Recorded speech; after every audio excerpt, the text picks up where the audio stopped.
She didn't see me at first, only the sharp tang of stale gin on her breath and the way her keys slipped twice before she finally clicked the lock. 8 in the morning. Sunlight slashed across the kitchen tiles like a spotlight ready for confession. "Don't ask me dumb questions. It's none of your business where I've been," she snapped, brushing past the doorway. Then she looked up and froze. Her cup resting on the table, brimming with coffee, held gently by the woman perched on my lap. Color drained from her face so fast I half expected her to collapse. That was the moment everything shifted, the heartbeat before impact, before any of us knew what the next minute would bring. To explain how we got here, why I remained composed while she unraveled, I need to start before the dawn cracked open this house. I once trusted her, not blindly, but deeply enough to bend, to try, to forgive. 3 years married, 7 years together. Laughter over cheap takeout, scrawled on the backs of receipts. Nights when she traced circles on my chest as if claiming territory. She used to say, "I feel safest with you." I believed her. Then the cracks began to show. Hairline fractures in the glass we called our life. Secret smiles when her phone buzzed. Nights out stretching too late. Sudden sharpness when I asked simple questions. She didn't understand that silence is an answer, and patterns speak louder than denials. It wasn't one explosive moment. It was a string of small, cruel ones. A receipt for 2 cocktails she swore she didn't order. A hotel key belonging to a coworker. Her phone lighting up with a message she tried to shield from view. But the turning point came the night she returned reeking of someone else's cologne, sharp, expensive, completely not mine.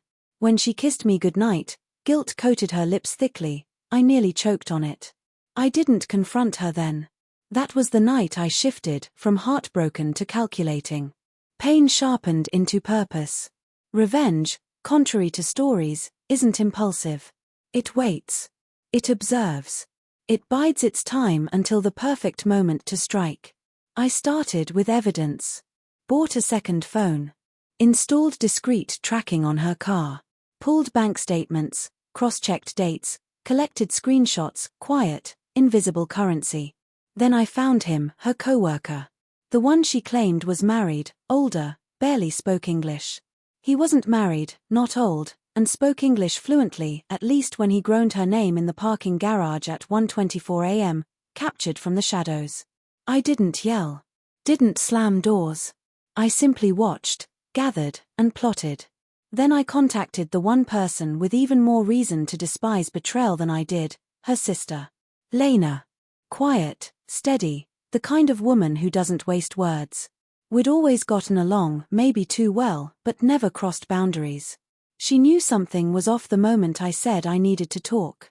Her expression didn't waver as I showed her the photos. Just her jaw tightened, fingers curled, voice falling into something cold, precise. "She doesn't deserve you," she said. I hadn't planned her involvement. She volunteered. No rehearsal, no scripts. Some alliances form naturally in the ruins of betrayal. Over weeks, I set everything in motion: financial separation, legal paperwork, frozen accounts she wouldn't notice until the final act, and the pièce de résistance, inviting Lena over this morning, coffee in hand, for a conversation, and, if she wished, the comfort of my lap. So here we were. My wife, still half-drunk, staring at her sister, settled comfortably against me. "What the hell is going on?" she breathed. I didn't answer, only sipped my coffee. Lena's gaze met hers, calm enough to slice steel. "You should sit down." Why are you with him?" she stammered.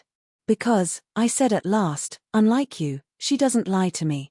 Panic bloomed violently on my wife's face. "You're mistaken. You're confused. I can explain." I slid the folder across the table. Photos, messages, timestamps, hotel invoices, each truth lined up like a criminal lineup. She didn't touch it.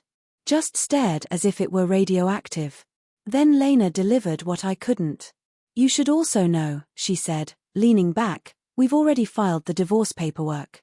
You'll get the official notice today. Accounts are frozen. The house is in his name. I'm moving in." Her voice held steady. I didn't need to say a word. My wife sank into a chair, hands trembling, the first honest reaction she'd shown in months. "Why?" she whispered. Lena answered before I could. "You betrayed him. You betrayed me. Actions have consequences." Silence fell. Thick, suffocating, complete. She left without another word. No slammed door, no plea, no attempt to salvage anything. She simply walked away, finally grasping the price of everything she thought she owned. Lena finished her coffee, set the cup down gently, and looked at me with steady resolve. "You okay?" she murmured. I was more than okay. Revenge isn't about rage, it's reclamation. As I wrapped my arm around her, the morning sun cutting across the kitchen, erasing the last shadows of lies, one truth settled perfectly into place.